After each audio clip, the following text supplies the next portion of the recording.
In addition to the descending triangle, also consider the highs from December and the recent upswing, which are great landmarks for marking the Fibonacci time zone and the trend-based Fibonacci time zone, along with a smaller Fibonacci spiral that covers the 200 to 167 area where price is more likely to be contained, because closing above the 200 boundary from the lower part of the descending triangle is still less realistic unless price can rise over the spiral and the 207 to 200 range with volume consistently above 10 million. Meanwhile, the longer-term bearish advantage, coupled with lower volume in the short term, points to favorable conditions for price to remain flat to bearish.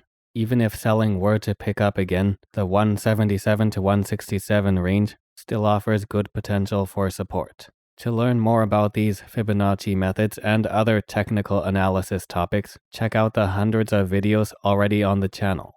Now NVIDIA stock expectedly being resisted at this previous highest opening price.